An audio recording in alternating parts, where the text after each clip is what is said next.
Hello, welcome everybody. Welcome. I know it's Tuesday night. You're probably sitting here going, "What? This is supposed to be Tuesday night TerrorVision night." I know, but we're not doing Tuesday night TerrorVision tonight. Next week, Tuesday night TerrorVision will be back. Myself and Nick Bergman from Wendigo Pictures. I spoke to him today. Scheduling conflicts, so he'll be here next Tuesday night, 8:35 Eastern, right here on the channel. But I have CJP with me tonight on a Tuesday. I have AngelousDraven, and I have the Wrestle Douche, monoTony. What's up, gentlemen? Hey. Yo.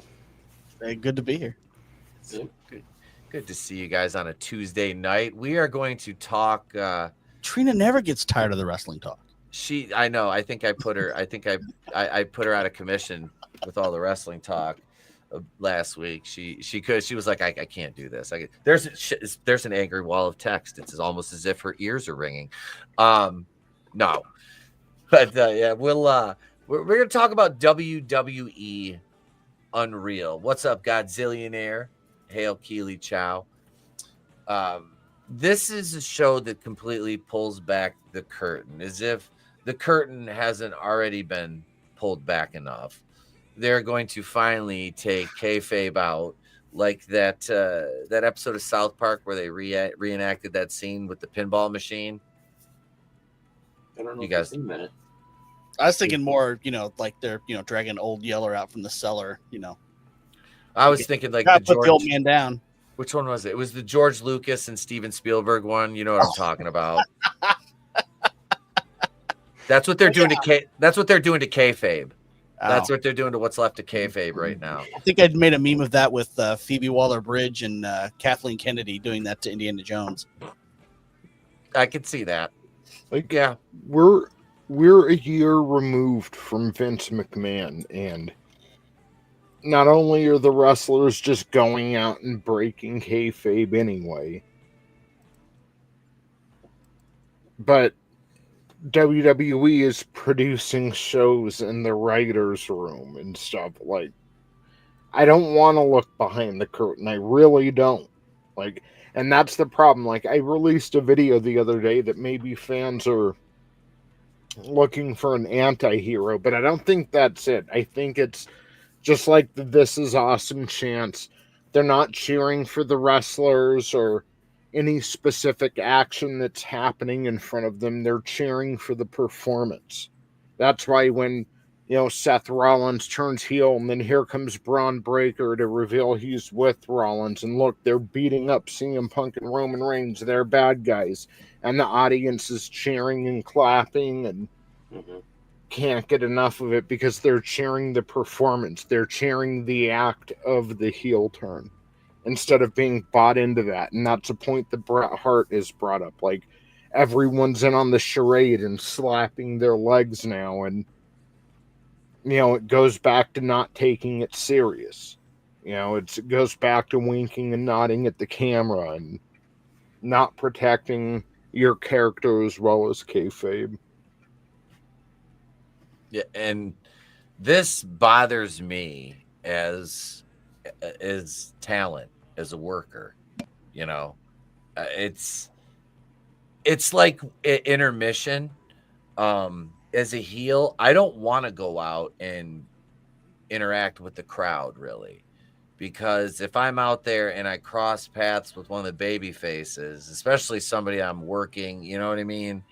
It's like, yeah, it just, but on the other hand, I want to go out there and I want to sell gimmicks. Mm-hmm. So what we used to do in a couple companies I worked at before was, you're out at intermission, you're out selling gimmicks, stay on the opposite side. We would kind of like have an understanding, like you could circulate, but just try to stay on the opposite side. Sometimes during intermission, we'd fucking sit there and we'd be like, hey, as long as nobody, none of the fans get in the way, what if we bump into each other and fucking throw a couple shots and brawl to the back? All right. So that's shit that we've done too, to kind of get over that, but I don't like this. I don't like it. I think I've got the perfect analogy for this. This is like the guy who's in the army and he comes home, opens the bedroom door, and there's his wife fucking his best friend. Nobody ever actually wants to see that. And this is what we're seeing. We're seeing the wife getting fucked by the best friend. Yeah. It's not enjoyable. Mm-mm. Like, I mean, I don't even like the documentaries like Hard Knocks. I mean, those don't interest me. I really don't care about the football players. I care about what happens on the field. Yeah.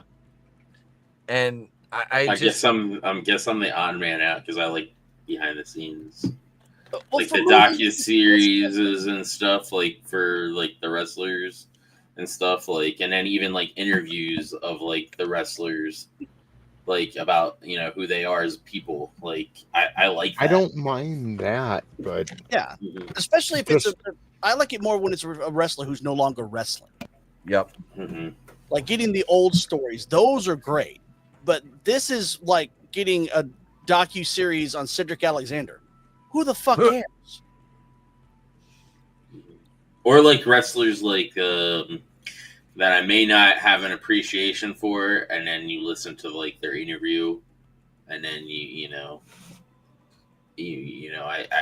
their work may not be the greatest, but I like them as people, like so. Mm.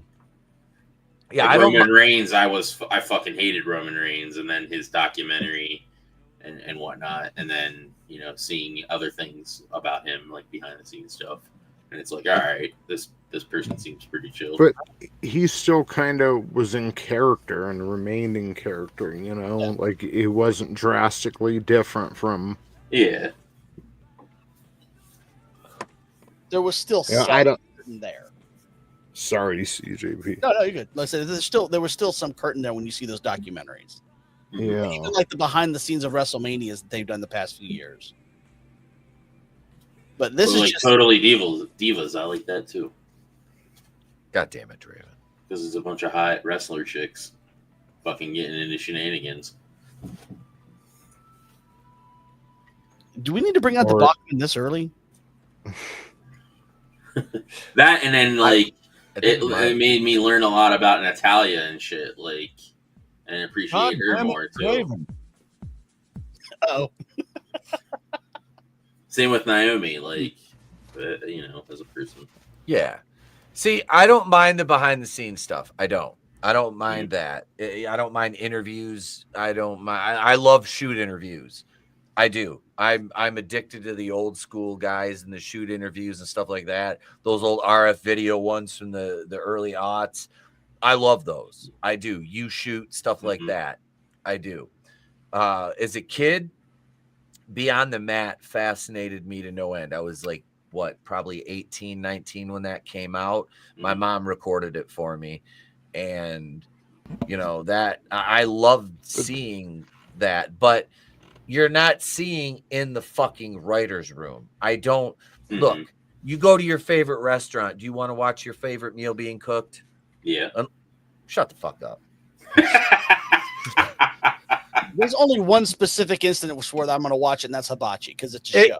Yes, that is. Or exactly if Gordon Ramsay's cooking, I want to watch him cook. Okay, barring the fact that you're watching Gordon Ramsay cook your meal. No, you know what I'm saying though. Like, yeah, I don't a regular Joe Schmo cook, like nobody cares. Yeah, I don't want to watch the machine in McDonald's that shoots out the pink shit that they make the nuggets out of. Yeah, exactly. No, I just want my fucking nuggets. What are your feelings about Tough Enough? Because that like exposed a lot of like how the business works. Tough Enough is people hand selected. It was a staged reality, pretty much like every other reality show. Yeah, yeah, but like the training was like legit. Like seeing go through all the training and stuff. Is absolutely, legit, and that like pulls it. So like, but that's not the writer's room. That's not showing everything being crafted. Yeah, we understand that these guys have to train. They have to find their way in. They have to find their in. Me, I found it through fucking YouTube in 2009 or 8, whatever it was, 8 or 9, into fucking commentary by doing YouTube videos about indie shows. And that was my in. These guys, look at fucking Miz. Motherfucker wasn't a wrestler. He's on a goddamn reality show. A lot of these guys, backyard wrestle. Yeah, but he wasn't a wrestler. Well, he was a motherfucker. He was a yarder. He is a yarder. He's a fucking yarder. But no, I mean, the dude main evented WrestleMania. So he, and I know a ton of guys who started out doing backyard shit. And yeah, that's one of the reasons why I like The Miz. Yeah, and worked their way in. The Hardys. The Hardys, exactly. Yep. But those guys went to the fucking WWE to get proper training and learn how to perfect their craft to bring them to a level that was ready to be on TV and have a character created for them. We're seeing them hone their skills. We're not seeing we're seeing, we're seeing the fucking raw minerals being mined. We're not seeing the finalization of the diamonds. You know what I mean? I don't need that writer's room shit. I don't want to see that for like when Seinfeld was a thing. I don't want to see that. I don't care. The final product is what I want. Yeah, okay. The early stages, yeah. Let's see you knead the dough a little bit. But I've seen they had that I've seen one of the clips, I guess, from that, and I guess they showed like what they had in store for WrestleMania this year. And they had like a list of different, things depending on what goes where and all that stuff, which was kind of neat. How did finding out what was inside the writer's room of the new, the High Republic work out for us? Yeah, that's true. Dinosaurs and diversity and shit. It just makes you rage that they could have done something amazing and then they gave us whatever we got. Yeah. So, did you guys hear about, it's off subject, but did you guys hear about the Nia Jax roast of WrestleMania thing? Oh, roast? Was she eating a roast while watching WrestleMania? They're saying she went off. Like she said something like Charlotte's had more faces than WrestleMania main events. Jeez. That's a roast. It's supposed to be like that. Yeah, and she called Cody a fake good guy and was like going off on how inauthentic he is, and it was kind of like I'm just remembering a few of the things, but I mean she like kind of went off and people were like, maybe that's why she ain't been on TV. Like, well, it's like what with Tiffy and Charlotte going off script a couple weeks ago. Yeah. Although I mean, Tiffy with that "you're 0-3 in marriages" line was just fucking fantastic. Oh, dude, that was a fucking banger. That was no pun intended. Speaking of Charlotte, I just saw an article that said she did. Maybe one of you guys sent me this, or I just ran across it. I can't remember which it was. That she was open to dating again, and I'm like, honey, you better let the sheets cool down first, like, because to be fair, one of her relationships was because of being physically abused by her guy. So like, that's understandable that it was a divorce. So and Draven says, okay, now to be fair. To be fair. To be fair.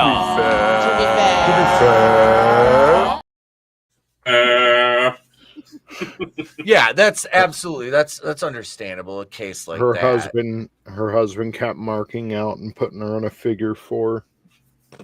Goddamn.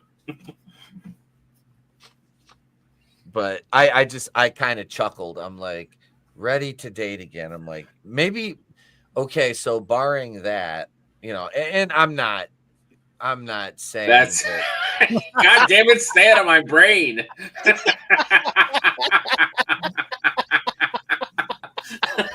Draven, his pickup line to Charlotte is, "I don't think you have a man ass."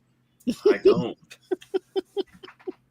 I'm sure if she bends over and arches her back and sticks it up, I'm sure it'll look nice. Yeah, I'm pretty sure she's as hard to deal with as her titties are. Hard. I'll see myself out. Those things are fucking sandbags. Those are sandbags.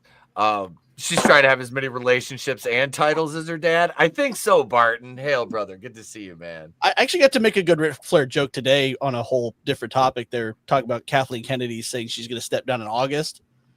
And I'm like, that woman has had more retirement announcements than Ric Flair. Seriously. Jesus Christ.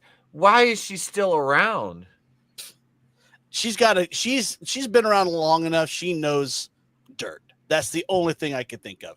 She knows where the dirt is and how to unbury it. Mm-hmm. She has to. Helicopter. God. God damn it, Mealiness. Jesus. I don't know. I thought she looked good in that pink and blue outfit or whatever at Mania. She has negative ass.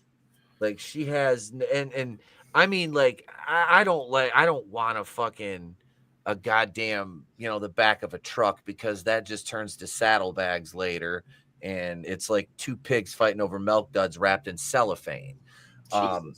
But it is. Gravity pulls them apart like a fucking Stretch Armstrong, and then those nice tight fucking melons turn into wet fucking plastic bags full of melted ice. So no, I don't want that shit. Like I said, I like nice. That's but still, Nice supple breasts. There's no, but there's no That's ass. why there, you bro. go for B cups. Yep. Yeah. Yeah, I'm a high A, middle B. I don't mind. It doesn't matter. It's just goddamn, man. I'm not a fan of implants. Number one, the negative health effects. Draven, you're getting roasted tonight, bud. I'm used to it. They can call it chromosoma. God damn it. Downs with the thickness. I totally lost my thing. You fucker, get up. Come on, you're down with the thickness. Open up your hate and let it flow into me. Yeah. I don't know. I didn't have another verse at that point. I just went with the fucking original shit. I don't know. Sue me. Charlotte Flair, though. Let's pump the brakes. Draven says he's ready to date, but I don't know, Charlotte. I think you'll just break his heart. And, She's going to put me on the figure 4 lock. She's going to just go for a ride on the yacht, invite us all out there, and then just cheat on her and leave her, and it'll be fine. And take half of her money. If Ric Flair is Space Mountain, does that make her Splash Mountain? God damn it. She's the funnel from the water park. She's the funnel. Splash. The log fluid just explodes. You hear the guy on the other end going, "Oh damn!" Gushers. Oh, I think we have our first song. Charlotte Flair's a squirter. Oh, Charlotte Flair, the SS, and it doesn't stand for what you think it does. It's Super Soaker. Raindrops keep falling on my head. And to be, she's got her legs there really spread. She's got Hitachi wand on it. Did we ever learn the reason why her and Andrade split? I don't know. Let's look that up. Why? Which where the fuck is Andrade? Isn't he back in the WWE? He was in that. He was in the Rumble for. Yeah, that's like that. Andre. Yeah, the Andre Rumble Battle Royale. Oh, okay. I missed that. Yeah, he was in that. Somebody just There's a candy I won't be having again. Charlotte and Andrade's divorce was finalized in 2024. The exact reasons for their split remains private. I'm going to assume they just grew apart because obviously they were in two different companies at the time, and that can be a strain on a relationship. So. Let's see. The timing of the divorce occurred during a period where Flair was recovering from her serious knee injury and returning to WWE, coinciding with her professional comeback. Mhm. So I still think they should have, if they wanted to make her a baby face, they should have played up the divorce angle between her and Andrade on screen. Yeah. Depends on what the. She was probably just in a shitty mood because she wasn't expecting to get injured. And during recovery, that can be. Mhm. Well, and there is the language barrier. I'm pretty sure Andrade doesn't speak bitch. He does speak pretty bad English.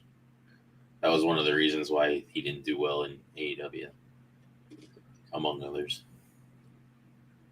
Yeah. That He was just another flavor of the month for Tony Khan. Oh, of course. Yep. Somebody posted this. It was nodq.com on Facebook, which they're absolute garbage. But let me share this, just to share the stupidity with you in this. Hold on. Here's Seth and Braun and then Sami Zayn. No.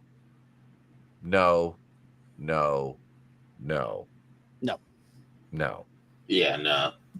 No. If Context. Wait, context. Seth always wanted Sammy to see the dog in himself, and what better way to get at Roman? Fuck that. No. Mm-hmm. No, and Sammy's a babyface right now. Yep. Well, they teased. You saw it last night. Yeah, it looked like they were going to, and then they didn't. But I think that was by design. I'm pretty sure. I'd rather see Karrion Kross. Oh, Yep. Yeah. Fucking absolutely. Are you kidding Then they me? can bring in Scarlet. Then you really would have a true dangerous alliance. Yep. Well, Lynch is another one that people were floating around.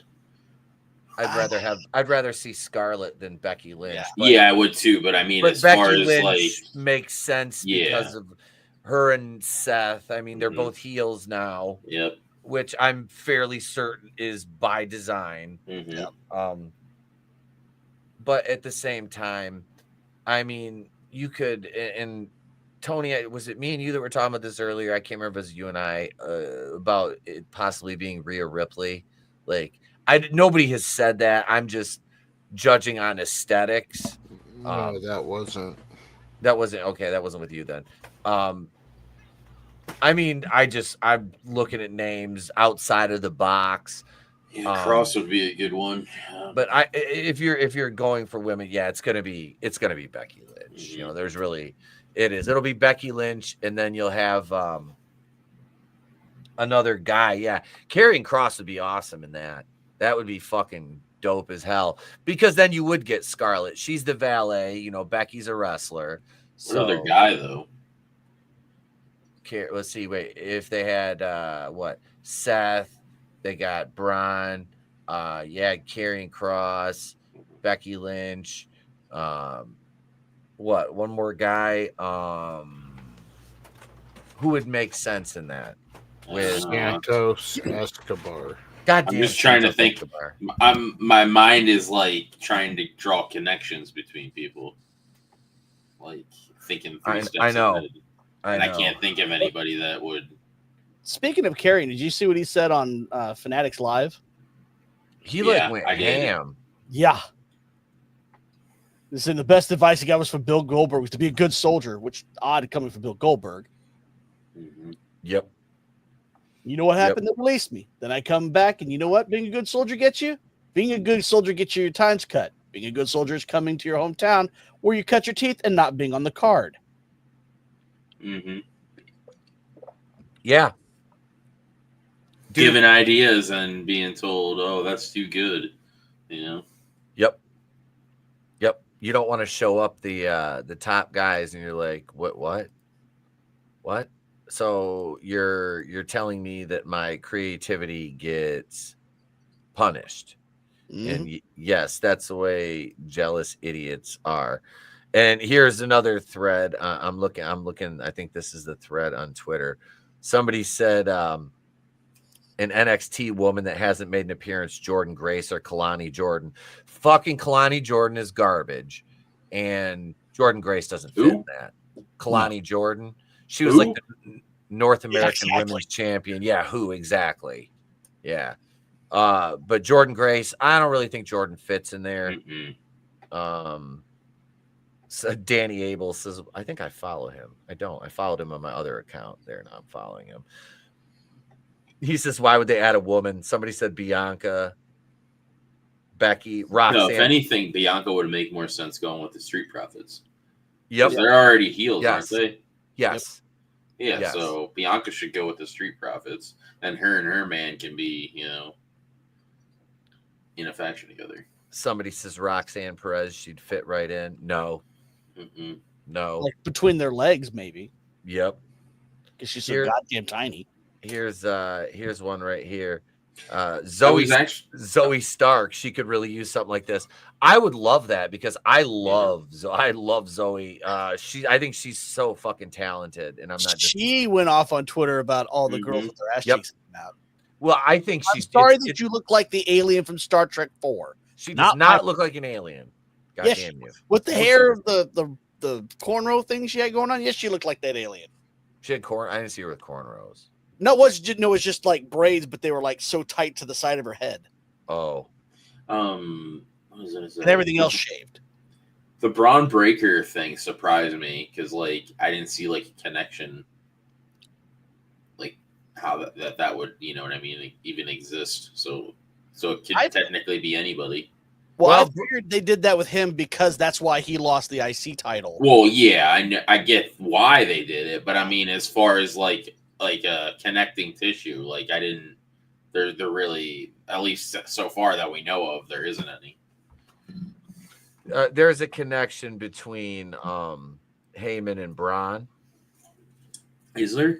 Yeah, Tony, that's what we were talking about earlier, Tone, was the connection between Braun Breaker and Paul Heyman. Paul Heyman's been a mentor to him behind the scenes. Oh, I didn't know. Yeah, and like for the past year, like Braun's been like doing interviews, for whatever random match or anything, and Paul Heyman's walked by him or he stared at him. Like people were uploading screenshots of it today. Like they've been planning this for a long time.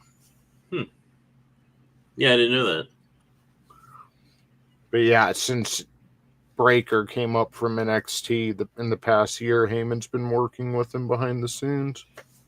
Nice. That's cool. Yep.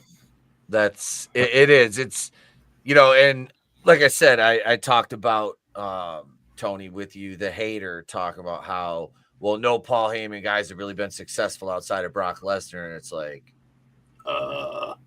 CM Punk? Steve Austin. Yeah, Austin. Undertaker. Yeah. Yep.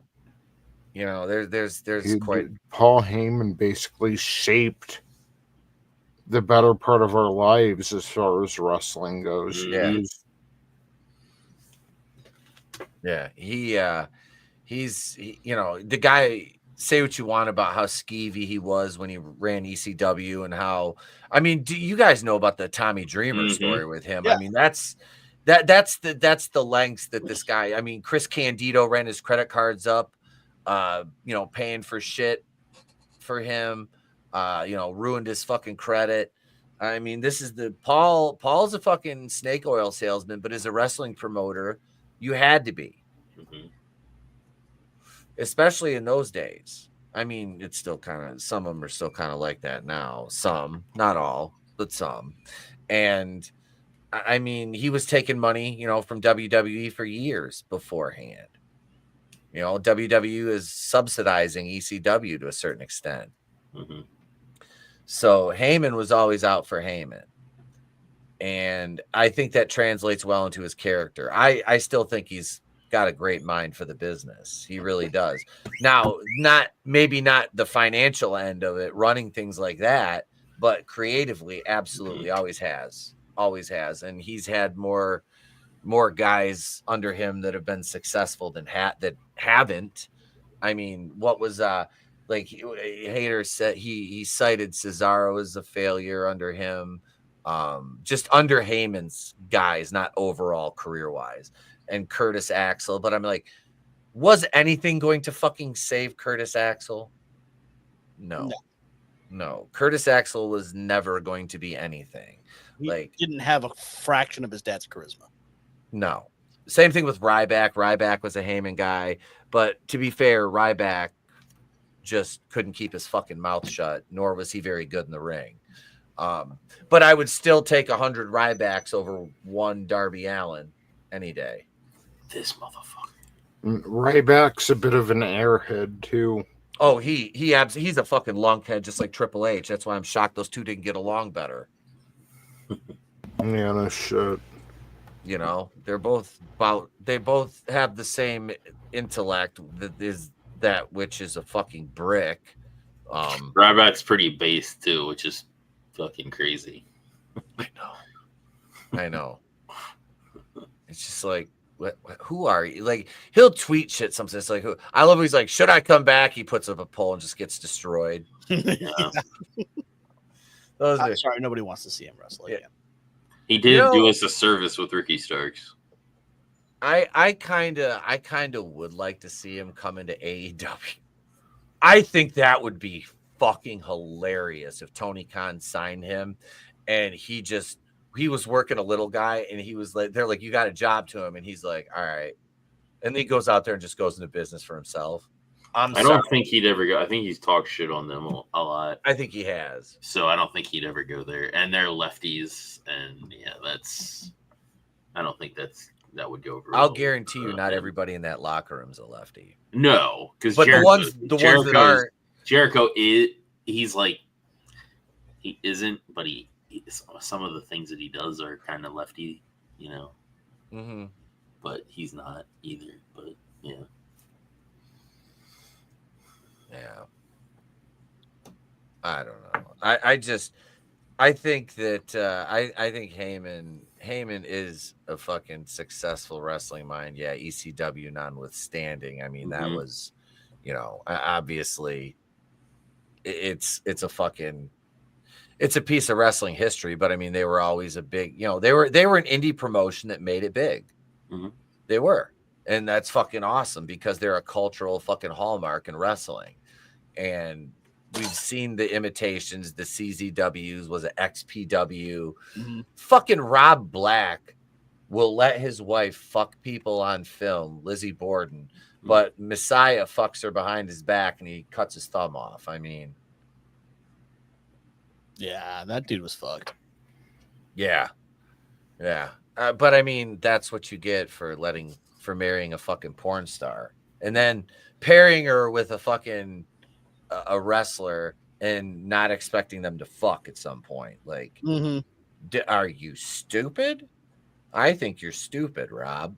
It's like, that's fucking, that's just, I mean, that was a Kevin Sullivan though. Like, Nancy. Mm-hmm. Jesus, you know, famously the guy books his own divorce. They were apparently separated before that, but yeah. That still I'm sure there was something kind of resentment there, but we'll never know. No, because now he's dead too. So it's like if something in that whole case would exonerate Benoit, we'll never know now because the two people that we know for sure that would be involved are dead. Mm-hmm. Unless somebody comes forward that, like, you know, was the person that did the job, you know. Yeah, I don't see that happening at this point. Yeah. You know, nobody's gonna fucking cop to that. Yeah, nobody's gonna say anything about that shit. It's just plausible deniability. Yep. And what I don't know, like, what the statute of limitations is, or you know, but no, but it would help. Like, if he was innocent, it would be nice because then maybe his son could get into the business or have an easier time getting in, and then, you know, his history not being erased from WWE would be great too. Yeah, but I mean, that, to be fair, they have to lift the fucking the ban, and they'd have to say, "Oh shit, we're sorry that we spent all this time villainizing," and everybody would have to take back and walk back things they've said since 2007, which ain't gonna happen. You know, once your reputation's ruined, it's like Odyssey Jones. I don't know. I think the likelihood of them taking stuff back that they may have said is more likely, at least in WWE, than it would be if it happened in AEW. Yeah, I don't know though. I mean, maybe now under the Levesque regime, not under the old man, it would have never happened. You know, No, because his ego. no. Well, that's now we're acting under the assumption that there's not a massive amount of ego involved in Blockhead. You know, Oh, I'm not saying there isn't. and they're I know they're absolutely. But I mean, as far as like admitting that, I think Triple H would be more willing to admit that he made a mistake than we may give him credit for. I think that he would only admit that it was a mistake if there was pressure from the media and it was going to reflect poorly on the shareholders. I think that's the only time he would apologize. They finally threw Draven out of your house. I kind of want to come up over the summer too and go out on the lake and stuff with you as well. Absolutely. Just got to figure out when. Yeah. Well, I'll let you know what my show dates are and we can work around that. Yeah, man. I'm going to look at boat slips tomorrow. I've got to go find out where I'm going to be putting the SS Daddy Dollar in at. But no, I with Benoit, man, it always seems like there's something more to it. I know it's an odd fucking thing to say after so long. What it's been, 18 years. Jesus Christ, that was 18 fucking years ago. It's like the text messages to Chavo is like, that's really suspicious. Like, that's not something that somebody that's gonna do what he did would even, you know what I mean? Yeah. It's very fucking. It is just an odd circumstance. There's just too many things, and everything was mishandled, and we didn't get but a piece of the fucking story. I mean, then again, it might be just as cut and dry as this motherfucker wigged out and killed his family. Yeah, true. But then when Vince and them were asked questions and shit, they kind of like, you know what I mean? They were like super tight-lipped about shit too. So that like also is very suspicious. Well, I mean, I can understand. Yeah, it looks bad, but at the same time, like what do you know? Vince has got a business to run. You know, they're a publicly traded company. Yeah. You know, he's got a board. You know, were they public at that point? In 2007? Yeah. I'm fairly certain. Yeah, they went public like in the late 90s, I think. Okay. I was going to say, it was before the millennium they went public. I remember when they went public, like they were talking about it on Raw. Yeah. But yeah, I want to go back to my sketchbooks comment. He says, as good as people have said that Hunter is doing, the dude still doesn't know what he's doing. He's full on current day wrestling and, of course, nepotism. Yes, sir. That's Lyra Valkyria. Oh my God, she is so. And I know we harp on her a lot, but to be fair, she's like the female equivalent of like Pete Dunne, except he can actually wrestle. But she's the Horace Hogan. She can wrestle. Her gimmick is just shit. She can do aggressive gymnastics. She can do aggressive gymnastics, and she can work a match that's been choreographed down to the fucking very last step. Yeah. She cannot fucking work on the fly. Yeah. She cannot work on the fly because she's never. That's pretty much every wrestler now, almost. Yeah. Like current day wrestlers, like what you know, out of a handful of people, who can. The older guys, I'd say the older guys are the only ones that can fucking do it. Anybody 35 and up better be able to. Yeah, they should be able to work on the fly. I'd say about 35 and up. And look look who's speaking of 35 and up. It's Chris. Hey! That's like our audience. That's like our analytics. Uh-oh. We got the 35 to 45 demo on lock. Which goddamn, I'm at the top end of that now. Fuck that. Fuck that shit. The Rock is in the news, boys. We're talking wrestling. I got this right here from WrestleLamia.com. Let me pull this up on the Twitter machine here, as Jim Cornette calls it. Let's see here. The Rock really just exposed everything. There was no long-term plan. There was no 20 steps ahead. There were no plans of him showing up or being involved in the road to WrestleMania. Selling his soul just meant nothing at the end of the day. This could have all been done without him. This was all just done on the fly due to slow ticket sales for Elimination Chamber. But where was the chamber here? Wasn't it in Toronto? Yeah, that was Toronto. Well, then blame Canada and their fucked up economy. Mm-hmm. Blame Canada. Blame Canada. Pretty They're sure not even real. Or what, like anyway. 800-900 US? Or stop charging outrageous prices for people to fucking go to your shows. Yeah. That's a better idea. Well, there's a whole bunch of things. You know, the ticket price, people will pay if they're actually going to something that they feel they'll be entertained and there's value in it. Yeah. But come on, let's face it, dude. WrestleMania, that was like a Monday Night Raw show. Yeah. Yeah, you could have completely condensed that down. Yeah, out of the 10 matches, there was maybe like 4 decent ones, if that. There was 14 matches, wasn't there? Oh, was there? Yeah. Okay. There's like 14 matches. You could have cut half that out and had 7 matches and have it done in one night. Mm-hmm. That's this fucking 2-night shit. This ain't it. This ain't it, as the kids say. You fucking you can't fucking do that shit, because now it just looks like a cash grab. Yeah, because they're doing with SummerSlam and then the Rumble, I think, too. Isn't that going to get changed? Yeah. I'm gonna try to go to the SummerSlam,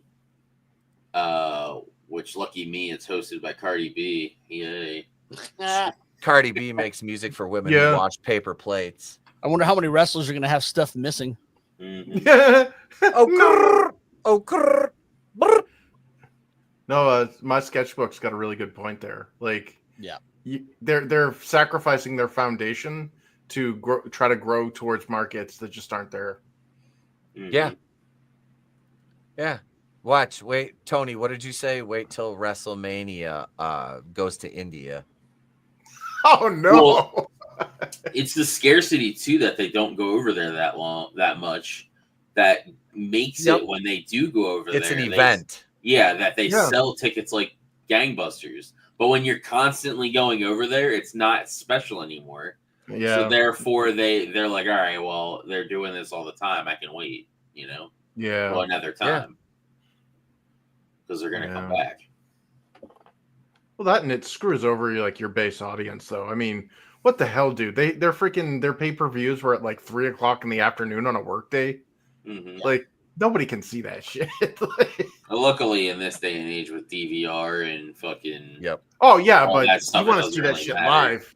Yeah, but you want to see that while it's airing. You know what I mean? Yeah. Like, you're gonna hear about it anyways. You're gonna see the social media posts. It's just gonna piss you off that you missed out on it. That's another thing that they need to fix too. Yeah.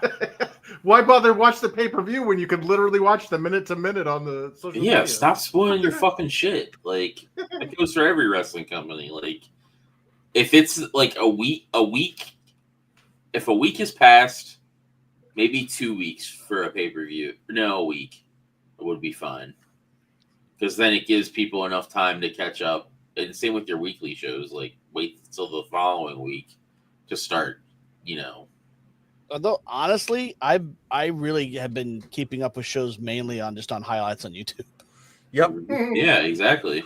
Well, because I don't get access, access to where TNA's at now. Mm-hmm. I just watch the highlights, and I've saved myself, an hour and a half. Mm-hmm. Yeah.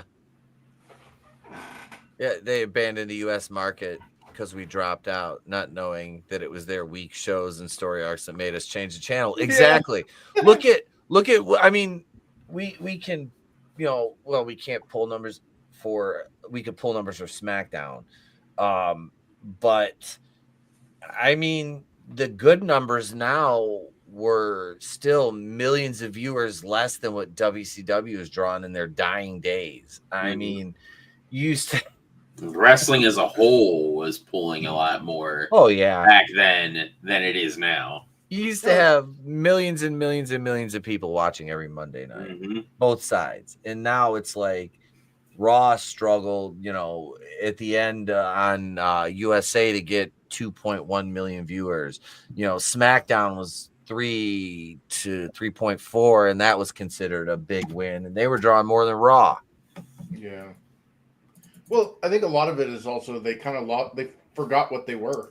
Like, yeah, I mean, like Vince and his whole world, professional entertainment and all that stuff. Dude, like, look at like what made it good and go back to that. If you're growing and you change and then something you're not growing anymore, maybe you should change back. Just saying. They've got way too many other shows. Yeah, they spread themselves All out. the shit on A&E that they're doing. I mean, they just got way too much content. Dude, what the hell is with that behind the curtain shit, too? Like, you're exposing the industry, dude. Let's go to the writer's room. We're going to follow Triple H as he goes on the shitter and get some ideas. Wrestling on a Wednesday, sparkling pop. So the highest single night viewership for U.S. wrestling was 26.64 million viewers achieved on February 5th, 1988 during WWF's main event on NBC. This record may be the largest event in U.S. wrestling history. Another high point was WWE event in 1985 that drew 33 million viewers. So that tells you how far fucking wrestling has fallen when they can barely pull 1 million viewers. What was the one in 88? What day was that? February 5th. Was that was the Macho Man and Hogan one, wasn't it? Yeah, wasn't that the Saturday Night's main event where they split? The Mega Powers exploded. Yeah. Remember that night vividly. That was the first time I ever tuned into wrestling. No, it featured Andre and Hogan rematch. Oh, that was Andre and Hogan? Yep. Okay, so it wasn't the Mega Power split. I thought that was a Mega Power split. But, well, shit, yeah, rematch. And the rematch was in 85, which was the 33 million, sorry. We should never say spread too thin. And then during the Attitude era, some episodes were drawing 6 to 8 million viewers. And then during a Monday Night Wars, WCW total, that was getting 9 to 10 million. So that right there, like, I guess as the years go on, it fucking slowly dying. Like, well, it's dying because they're spreading themselves out. Pun intended. But like, it's also they forgot, like they're in their effort to grow, they're moving away from their base. Like, and on top of that, like if you look at old 80s, 90s wrestling, and then you look at the stuff today, oh hello. What was that saying? Enhance. Yeah. Enhance. But I like that it's just a safe space. but it's just like, I don't care about oh goddamn. I don't care about most wrestlers today. Like the names and everything. Like nobody's larger than life anymore. And the ones that are get freaking jobbed out. I gotta pause it for a second. Copyright. Yeah, I was gonna say both hands on the keyboard. Copyright. Pause it. Men pay good money for that. Yeah. Booker T just came. Booker T just came. I'm going, what the fuck, Book? Hang on a second. That needs. that was tonight.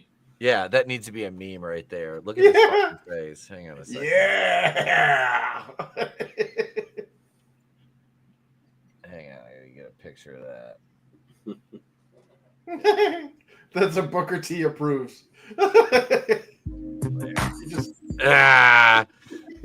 If Booker T was Keely Chow for a moment. He gave the mushroom stamp of approval.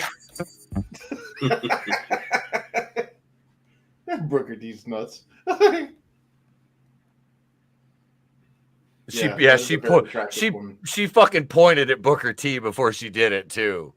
Oh, so she beat her. Yeah, I'm sure Stephanie Vakir went over. Oh yeah, Stephanie Vakir versus Io Sky. Kowalski analysis banger. Because of Vakir, not because of Io. Sorry. Mm-hmm. Who's the female wrestler that's like having a shit fit over like Liv Morgan's butt cheeks? She's that's Zoe Stark. Zoe Stark is gonna have a field day with freaking Vakir here. We'll go. Speaking of which, we'll go to Zoe Stark right here. Okay, well, let's see. Yep, see. Look at my reply in that one. Let's see. Yeah, they're Henry. That deserves more than one like.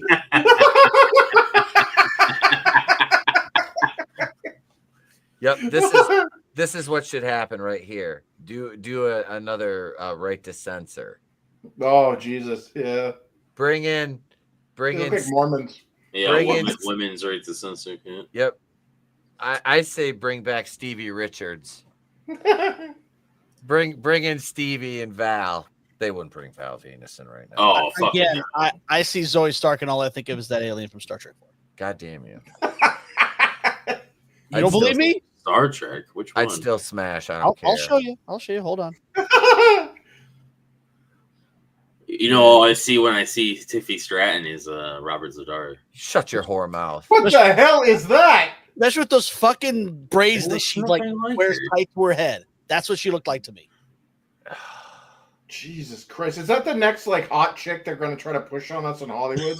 Look yeah, how that's those eyes are. That's the Little Mermaid. Yeah. That's Rachel Ziegler. Rachel Ziegler. that fucking gave me emotional damage. Jesus. That burns. Yeah. Burns like the memories of love lost. That's syphilis. Yeah. Goddamn. That's the Castlevania Netflix special.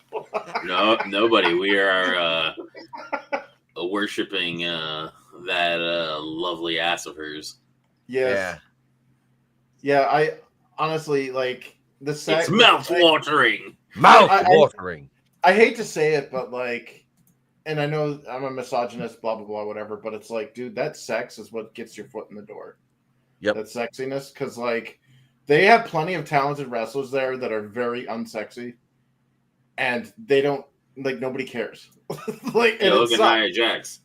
Yeah, exactly. You got Nia Jax, even Bailey. Like Bailey can freaking wrestle. Piper Nevin or whatever. Yeah, Dewdrop there. Yeah, like they can wrestle, but like. People don't want to like. I don't know how to describe it without sounding like a major asshole, but it's like normal people like beauty.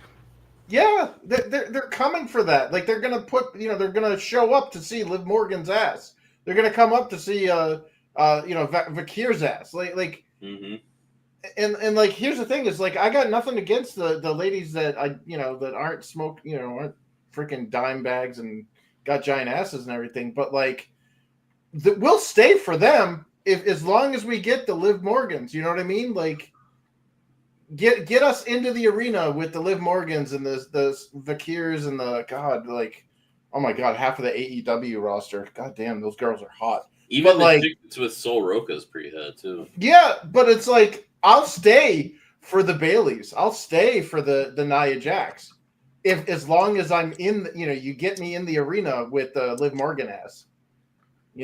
Or the Jade Cargill. I mean, dude, Jade Cargill could just walk out and be like, yeah, I'm going to walk to the ring and then back. and I'll be like, okay, as long as I can see it, I don't care.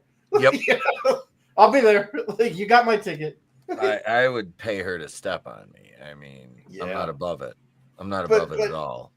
I just think that like trying to like desexify women's wrestling, like especially when they went to like freaking Saudi Arabia there and they're all in those freaking pajamas and stuff, like you're gonna lose your target audience, dude. Yeah, moving more events over to places that, you know, that have little to no rights for women is kind of fucked up considering the modern day climate of the female wrestlers. But they're all willing to do it for the money because they get paid a shitload of money to go over there because they're getting oil money. Yeah. So their envelopes are a little bit fatter at the end of the deal. You know what I mean? Mm-hmm. They're not working for a hot dog and a handshake if they're going to Saudi fucking Arabia. Most of the dinosaurs came, but then they got too fat and they all died. And then they turned to oil. And then the Arabs came and they bought Mercedes Benzes.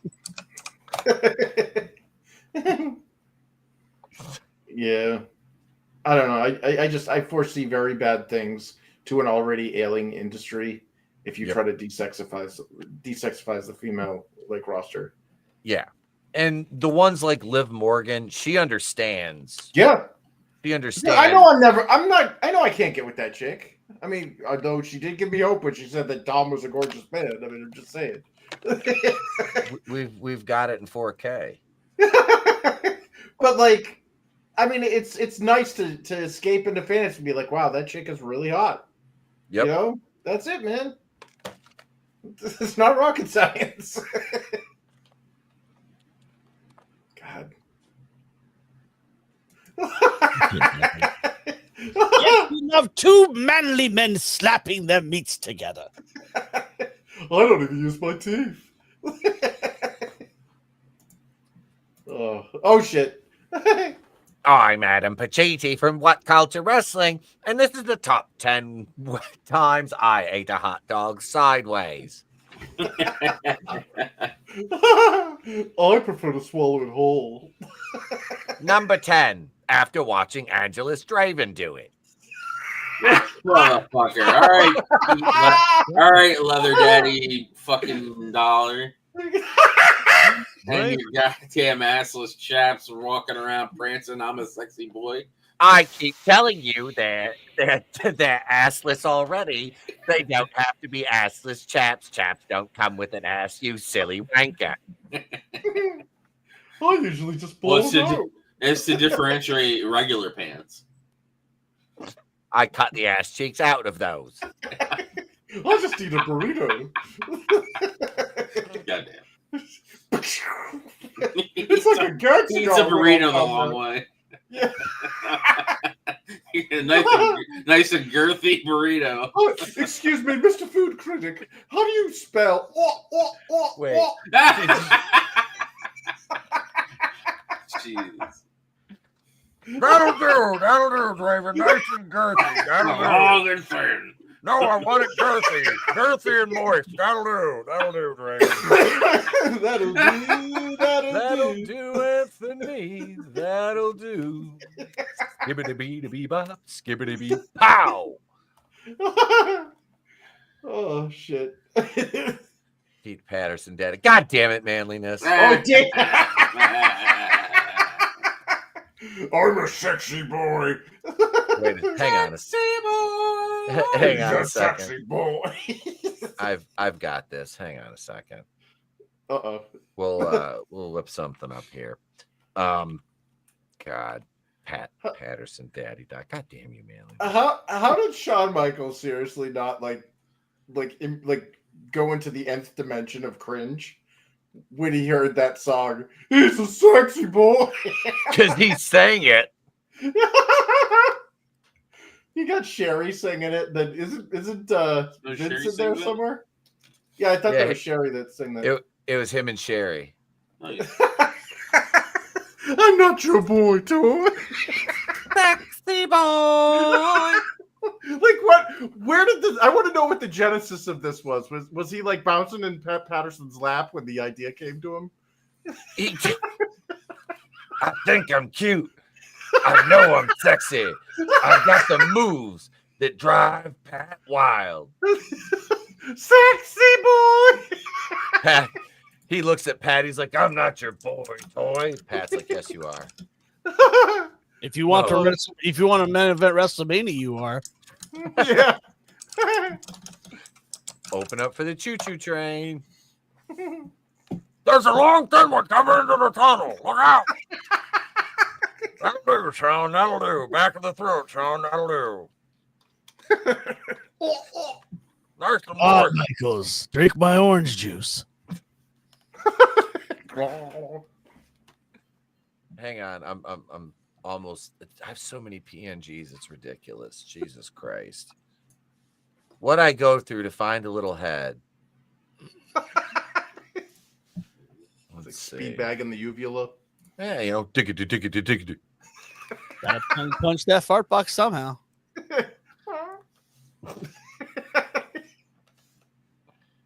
Hang on. There's one. No, who's gonna be the other one? On stage 3, we've got Pete Daddy Dollar.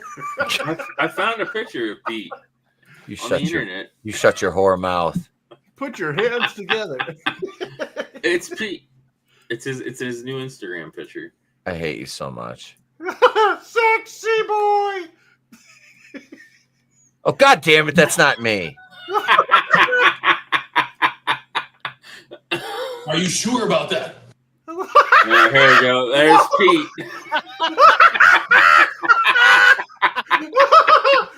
I mean, to be fair, the guy's in pretty good shape. So, I mean, Yeah, I don't.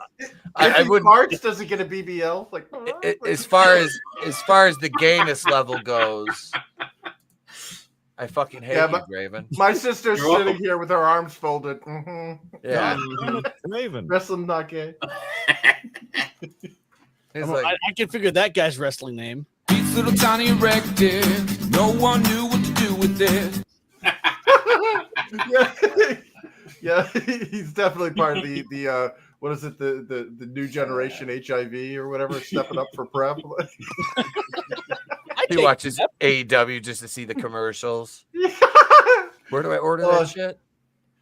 Oh God. Oh, so that's why you're getting all decked out in leather so you can get signed to AEW. You figured out my plan. Yeah. Yeah, but he's gonna have to starve himself for about a week to get all emaciated. He's gonna be the new gay cowboy. No, if he wants to get put Eating over, pudding? he's gonna have to lose about 90% of his weight.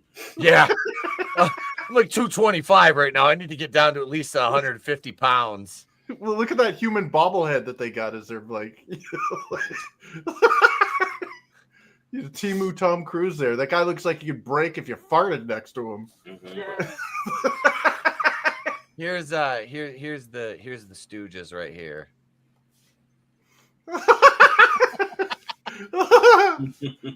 Me and Tone. Yeah. You got to be Gerald Briscoe at least, Tony. I would say normally I fell on the sword, but that seems a little on the nose with this one. Was he You really kinda the look like first Epic IC Beer champion? Man. I think so. I don't know. Maybe. Hmm. I have no idea. Or Di Janeiro. But speaking of wrestling, though, this weekend, Shogun Dark out in West Branch at the Tanger Outlet Center, Dragon's Den, Shogun Dark. No camera crews. It won't be put on YouTube or televised or anything like that. This is it's basically how we do house shows too. So that's what this one is. So we'll have hard cam footage, and I might see if I can get somebody to record the match for me. So I have some footage, but yeah, because I think Mad Dog and I will be beating the fuck out of each other Saturday night. Yeah. That I got to meet him Yep. Yeah, you hung out. You met him, Casey. and his girlfriend. Yep, who will be doing Casey's hot takes. That's right. You can. These will be available soon. I'm going to print some of these out. Oh shit! That's the new. That's one of the new promo shots. Hell yeah! And coming up May 10th, we got the Ronin Rumble, which is basically like the Royal Rumble. Every 2 minutes, a new competitor comes out, and I am entered in this. Yeah, And I see you in the back left. Yep, throwing up the too sweet. Nice. Yep, that's all coming up for yours truly, in the wrestling fucking business. So yeah, just some little fun things there, just some little fun things. But Ronin Rumble, we'll have footage of that. That'll be up on YouTube. That's May 10th, so it'll probably be up by like the 18th or so. About a week it takes to edit the shows together, because we do 2 episodes every show now. Yeah, it's basically for YouTube. You know, the crowd in attendance. Obviously, it's like we run it just the same, but yeah, it's for YouTube. Just Jew sweet, But wholesale. That's right. Never do for free what you can charge others for. Like, what was the joke on why Jewish men get circumcised? Because Jewish women won't touch anything unless it's 10% off. Jesus. Nice. God damn it.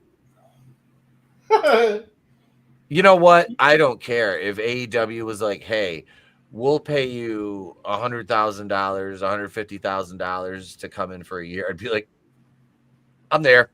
Mm-hmm. You think I'd fucking turn it down at 44? Shit. Fucking pin me, pay me. I don't give a fuck. You got to wrestling. You know you're gonna be wrestling though, right? Who? Nia Jax. My God, it's Refrigerator Jax. You're gonna have to fight Darby Allin. Yeah. Oh, I'd be like, okay, go ahead. You can hit me with the coffin drop. Guess who's moving? I'd Samoa Joe that little motherfucker. Or Eddie Kingston. Oh God, you get in a fight with the janitor?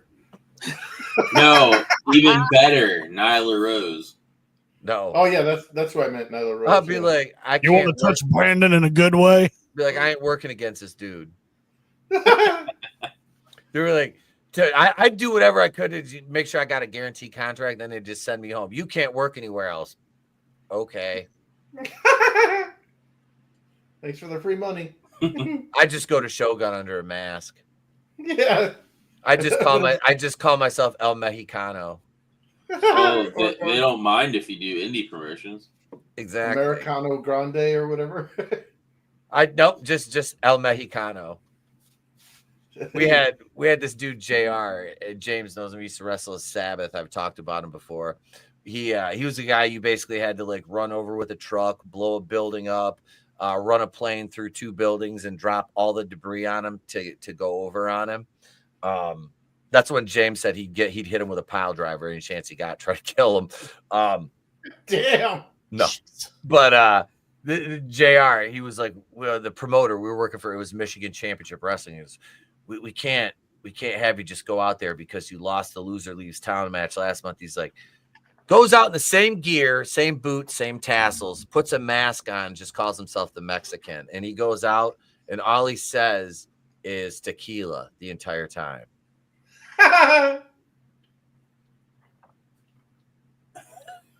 So the next day, I go to work for my buddy Manny Zamora, who is a really big Mexican guy. Dude was at my wedding. He wrestled. He was Alcatraz 187. He did like inmate gimmick.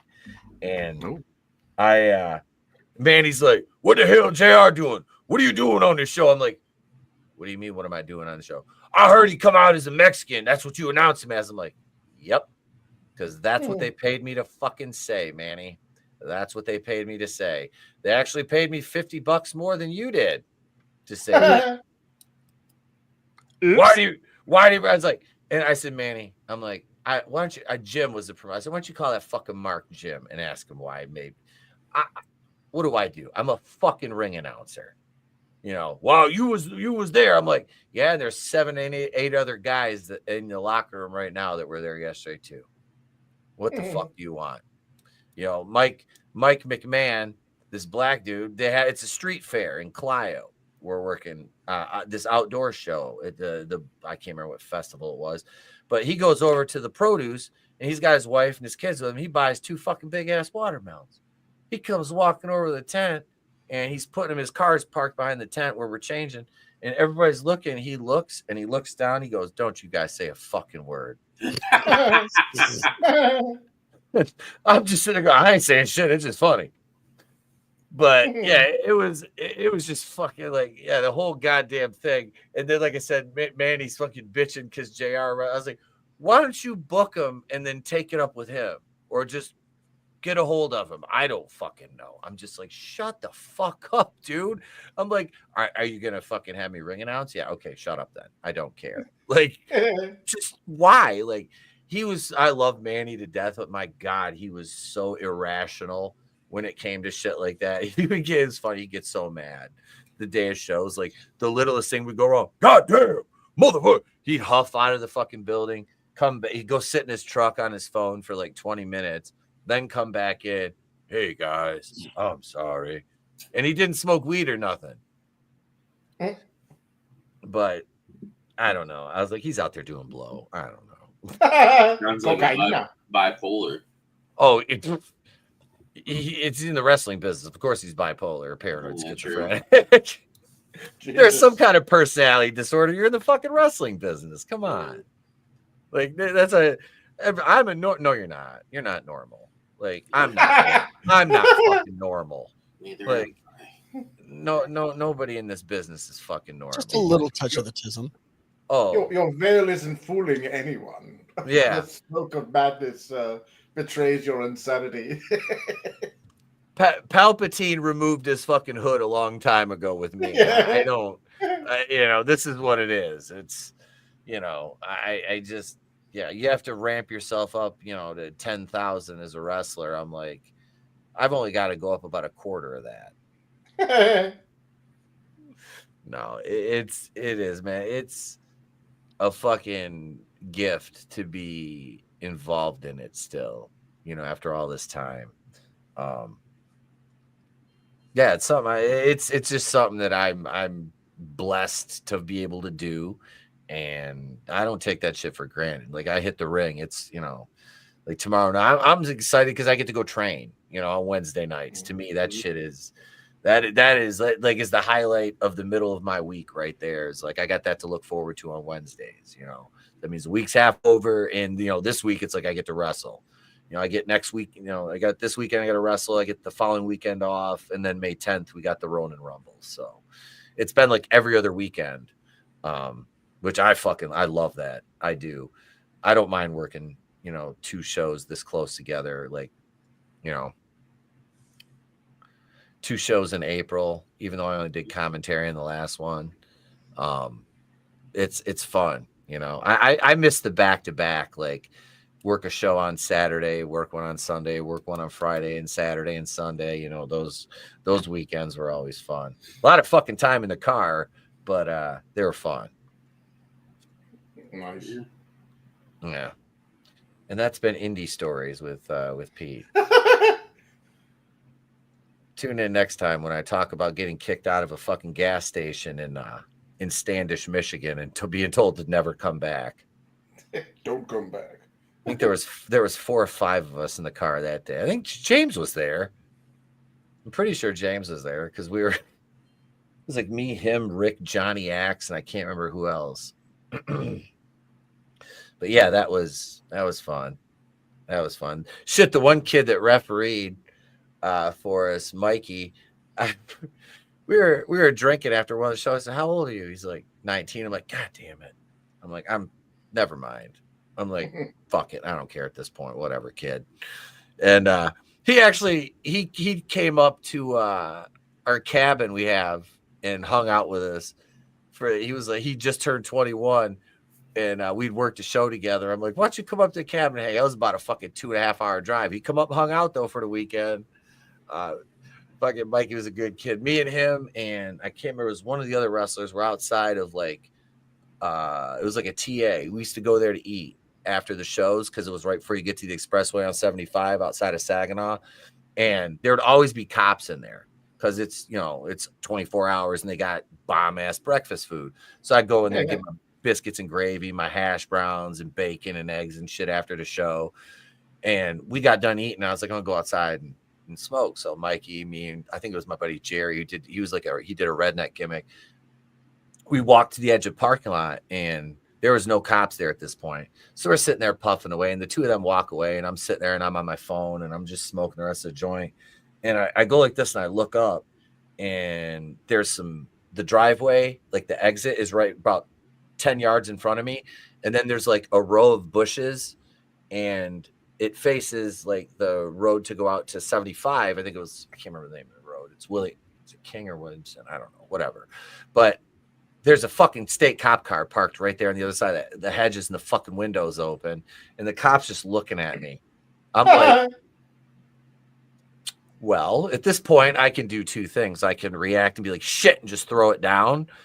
And then he's probably going to be like, okay, he already smells it. I guarantee it. I was like, or I can just finish this motherfucking joint and just put it out in my hand and just walk away, which is exactly what I did. He didn't even move. I'm like, he's got bigger fish to fry. We're in Saginaw. He's not worried about some fucking white boy smoking a joint outside a truck stop.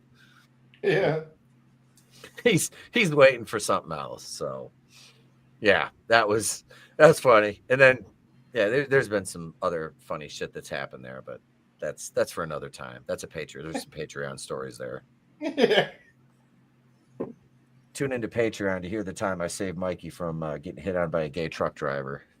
Oh no. Oh, the DOT motherfuckers, why do you pick on? We were just standing outside and this guy just walks up and starts talking to him. I'm like, oh, he thinks you're cute.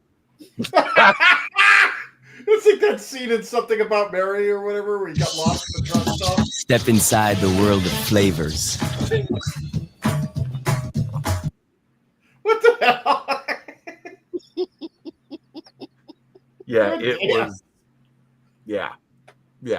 Well, I said all I could think of was there was a song about a truck driver getting fucked by the DOT, and he's like, he came over and he grabbed my ass, and I said, "What kind of crockett shit's this?" And that fucker tried to give me a kiss like I was a worm. He was a horny bass. I said, "Listen, you fucked up human turd. I own a CB, and I'm spreading the word. Everyone's gonna know about you, damn freeway queen." This is a legit song. Hey, speaking of songs, we've got not one but two new chat music videos. Oh, no. We have The Holy and the Whole Part 3. Oh damn. They did it. It's a trilogy now. Well, I mean that makes sense when you got a Holy Trinity going on. I like it. I like it a lot. Here we go. The Holy and the Whole Part 3.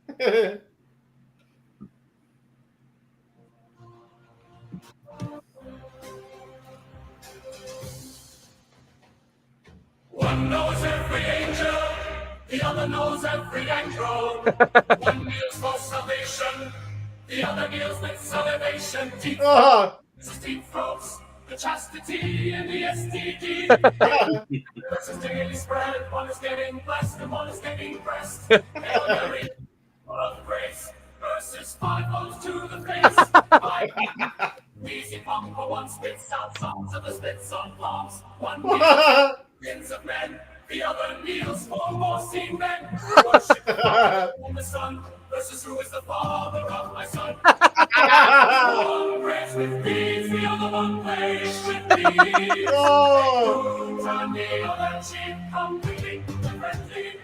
The Holy and the Whole. Shut it.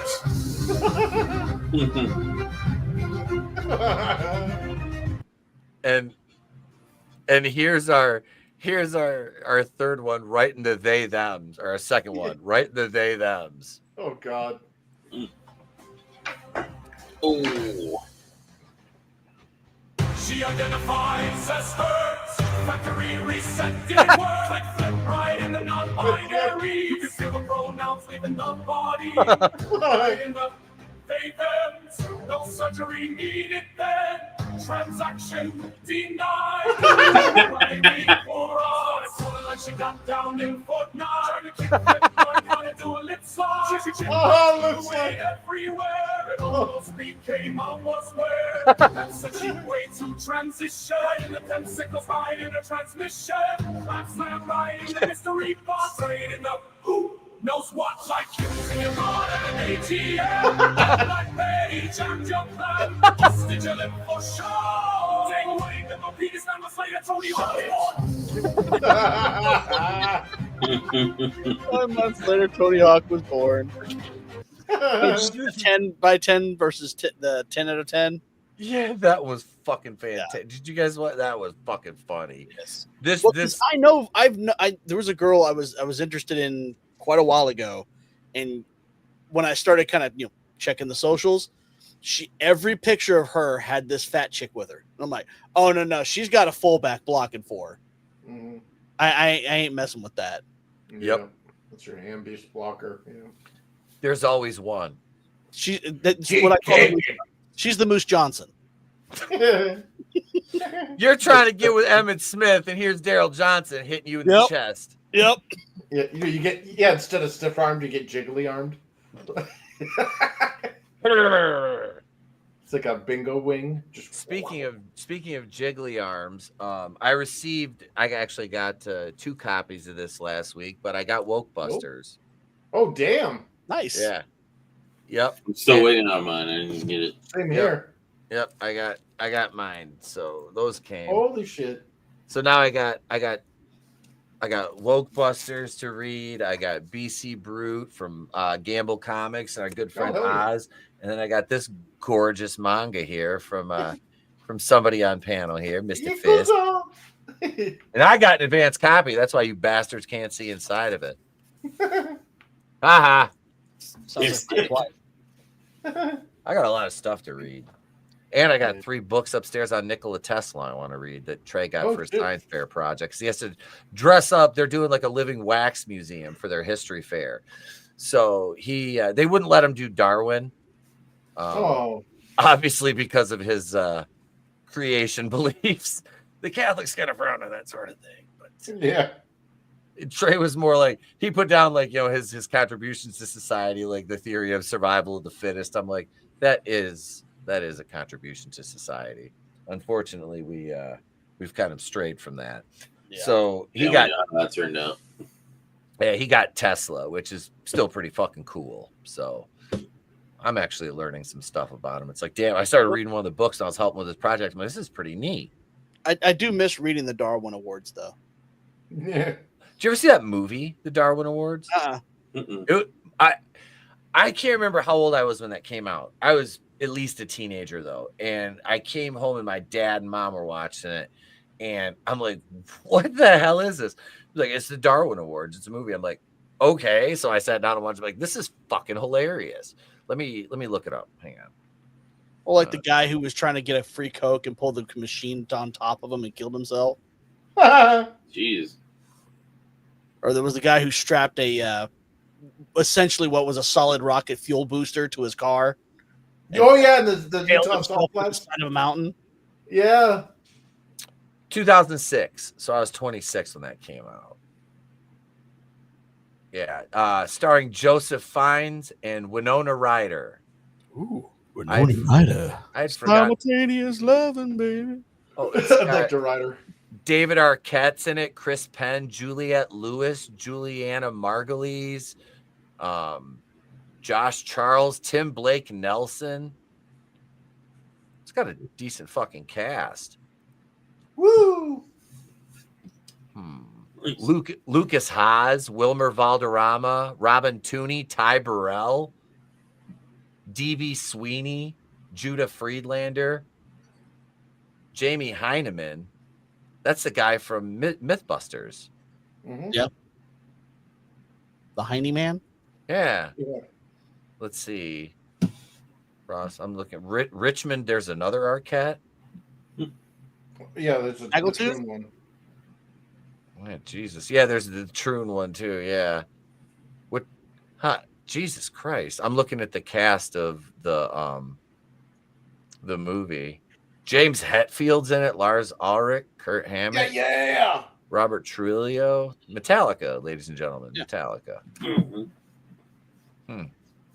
Donald Foyle. There's like this random NBA player from the Minnesota Timberwolves in it. Donald Foyle. I'm like, what? That's weird. I am going to get going. I have to work tomorrow, so. Oh. Okay, Draven. Well, you guys have a good night. You go to bed and be responsible. I God know. damn it, Draven. God damn it, Draven. Have a good night, guys. Hey, bro. Have a good one. Later.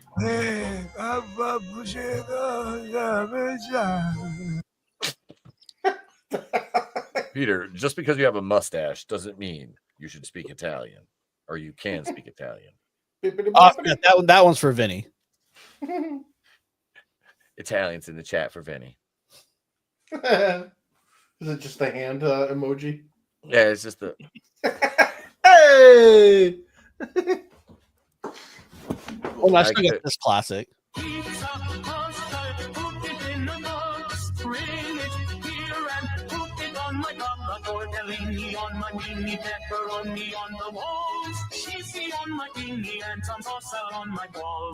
Yay! And we still got this one.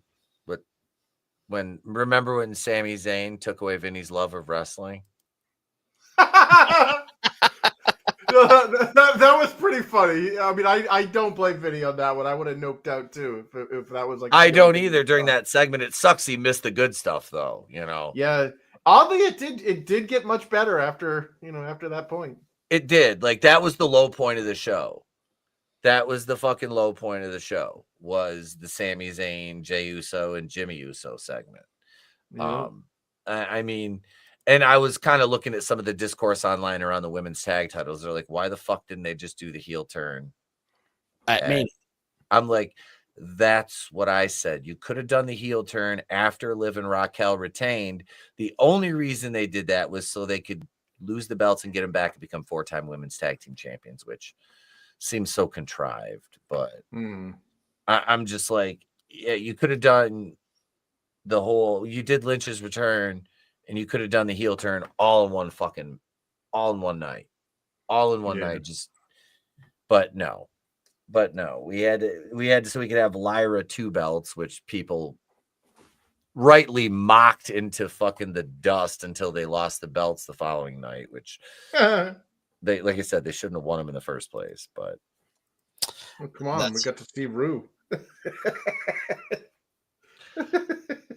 You know, I don't say this ever, but I felt bad for Lyra. That I did. I'm like, yeah, that was disrespectful. Her first fucking WrestleMania, and you know, I don't like her work, but I mean, at least you know she could have said something to show that she has absolutely zero charisma, and she just had to sit there and look like she has zero charisma.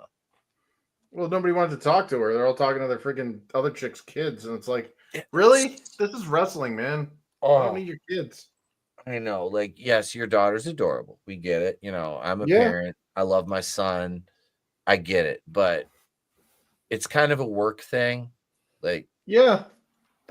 You know, what does it have to do with wrestling? Like, yeah, you know, not a damn thing. I mean, the baby was probably conceived in a hotel room, you know, or, you know, when they're on the road. But so this is the time that Scott Hall did the Razor's Edge on her and boom, and you have a birth, you know, and you're pregnant. You're pregnant. It's Scott Hall's kid. The timeline doesn't match. Wait. How long has he been gone? That's some dusty fucking semen right there. No, he's been gone for 3 years, and the baby is 2 years old. Wait a minute. Wait a minute. Hold up. Something. Ghost fuck. Scott Hall did a fucking what was that? Ghostbusters with Dan Aykroyd. Remember when the ghost goes on the yeah. Scott no, it's when dude. This is when Whoopi Goldberg gets possessed by the ghost of Scott Hall, and then it rails Becky Lynch for one with a dead guy. Becky Lynch is like, "Hi, what are you doing? Get off me! Hi, get off me!" I was attacked by. I was attacked by a giant gibbon. It looked like the Predator. I didn't know what to do. I kept fighting it off, but it kept heaving on me, and it said in a weird New York accent, "Hey yo." It left ectoplasm all over me. It was terrible. Oh, Jimmy, I couldn't. Lyra's wings are all sticky now. It was odd because the semen was suddenly it was both red and black as it dripped down me. Oh! It's like maximum carnage. I got hit in the eye with a toothpick. There was hair grease everywhere. It was terrifying. Step inside. I was just sitting there, and for some reason, I started hearing a wolf howling in the background, and then it started coming for mass destruction. Do you hear that music? There it is again.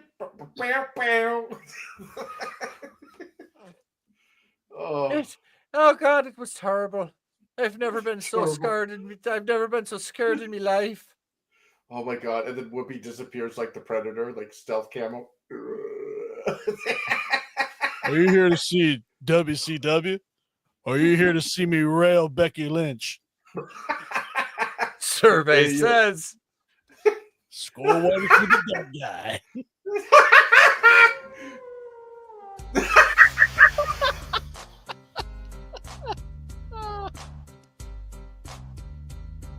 Oh my God. Ew. Oh Jesus. Now we know the origin of Rue. This is what happens when you bring your kid to a wrestling presser. We have to give it an origin. Party shot.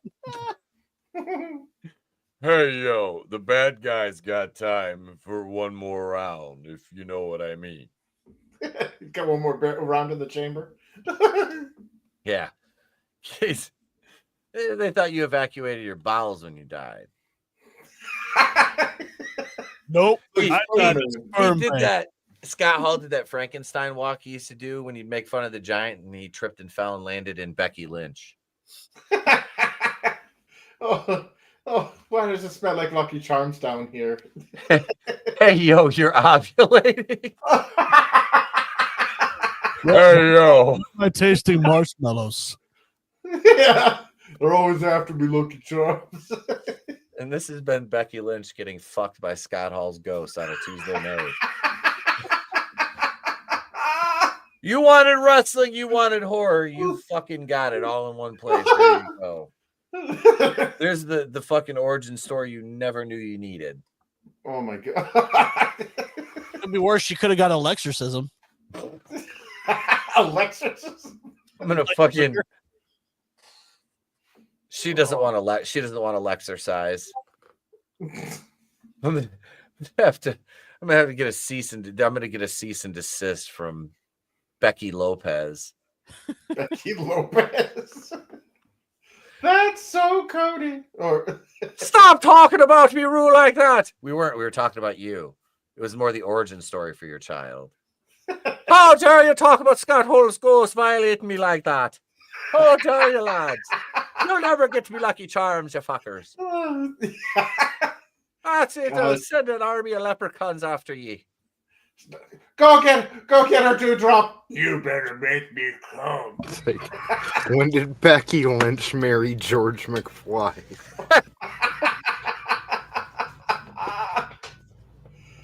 Does he do the dance from Friday the 13th Part 4 as a mating ritual? Yeah. Unbeknownst to everyone else, he was just having an epileptic seizure. I wonder if I still have that fucking Friday. Hang on a second. We can do this. Let's go over to. Whoa! Look, we're on Tuesday Night Television. Did I delete it? Please tell me I didn't. Please tell me I didn't. Please tell me I didn't. I never deleted anything. Holy fuck! There's a lot of. This is Tales from the Crypt. Jesus. Let's see. Yes. Wait. No. God damn it! It's gone. No. She definitely found out about his aspirations. Yes. I want to. I wonder if he does. He's on Cameo, isn't he? The Crypt Keeper? Yeah, John Cassier. Oh, okay. Isn't he? Is that guy on Cameo? I don't know. I didn't know if he was still alive. Yeah, I think he's still alive. I'm fairly certain he is. Yeah, but he's probably in a home. Eating Jello and talking to people about clouds in the sky and shit. He's only 67. Wait, what? Yeah, he's only 67. He's not that old. He's only 17 years older than me. Damn. He still works. Man, I'm so used to every actor and stuff that I watch all being dead. Yeah, he's still working. He hasn't yet become the real Crypt Keeper. This man is a treasure and must be protected. Yeah. He's not on my celebrity death list this year.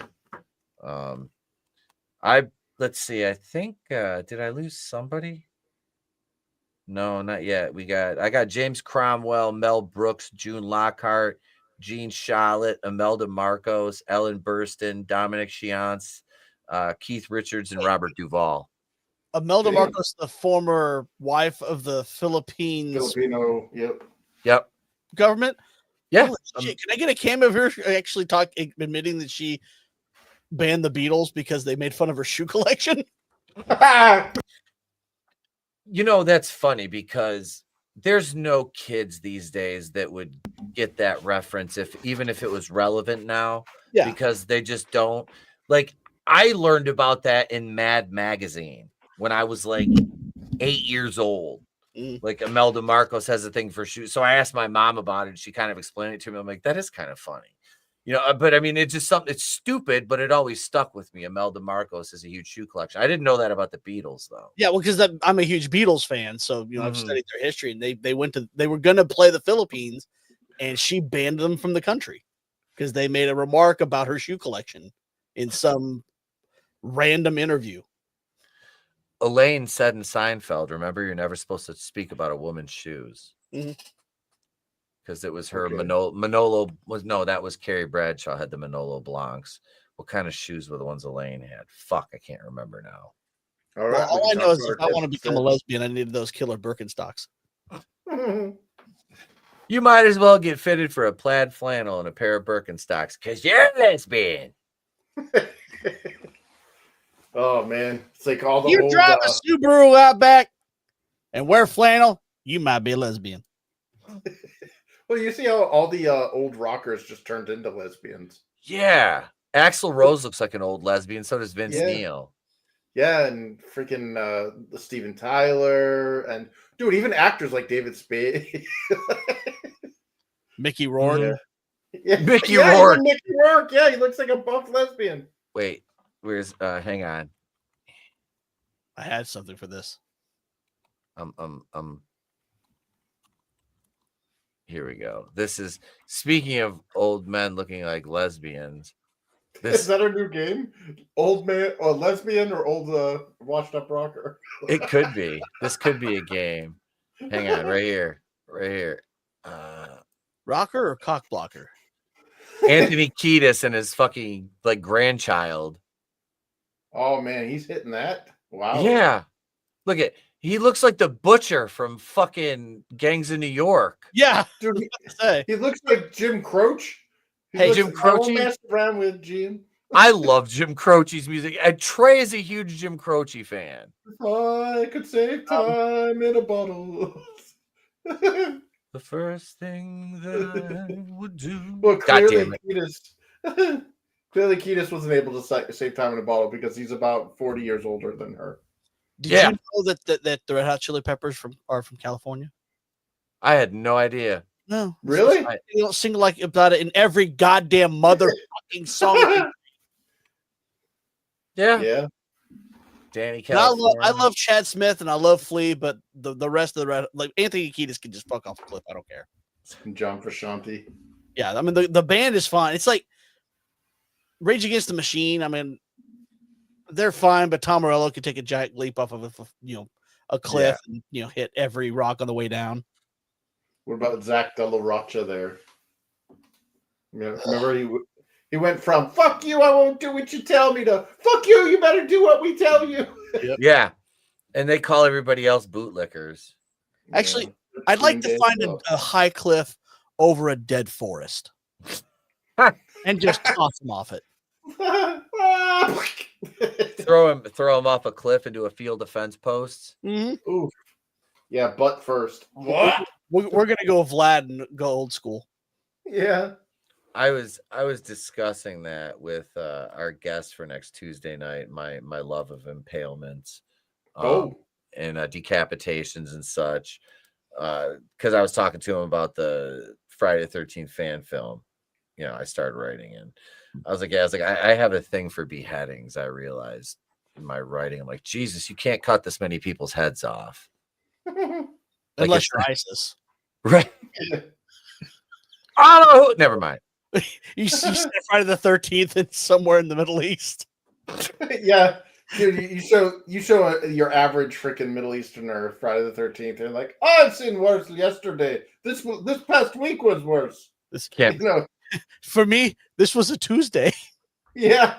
Camp Crystal Sand Dunes. Yeah. Here's speaking of, I just shared this on Facebook right here. Teacher, okay, bring your laptops to class, Abdullah. Is that like Clockboy? Yeah. Oh, fuck. I think they're on my Instagram. I was making it was my old Instagram. I was making Clockboy memes. Oh my God. I got so much hate. It was before I privated my Instagram. It was so fucking funny. It was before I had a kid. That's why I privated it, because I had pictures of me and him on there.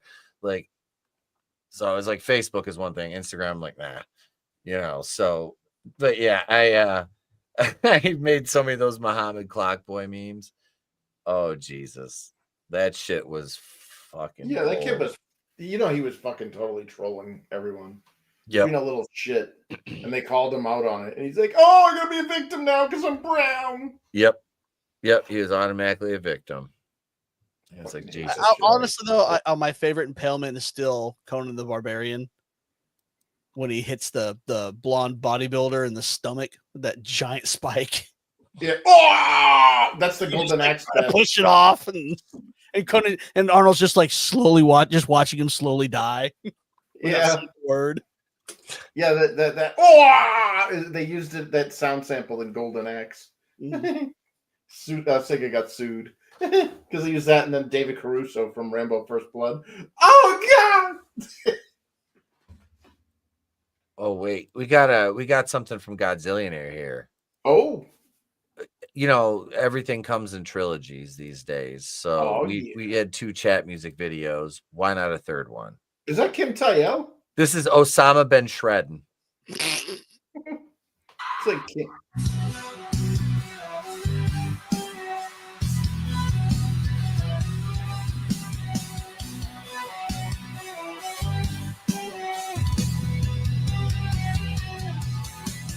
Panic at the airport, system guns and explosives, 3 towers down.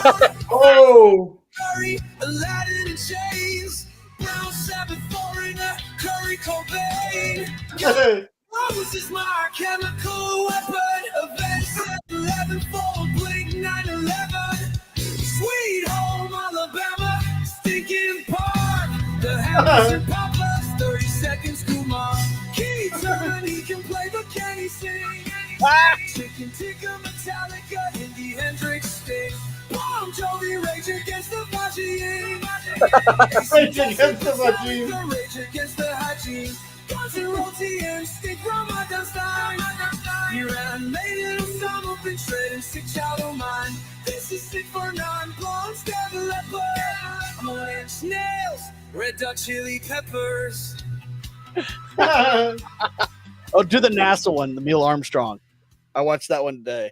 Neil Armstrong? Yeah, Neil Armstrong. Oh, Jesus Christ. What is that? That's a Leviathan. Yeah, that is. Oh. Oh my God. Jesus Christ.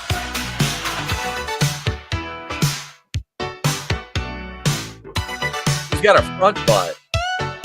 That's a massive.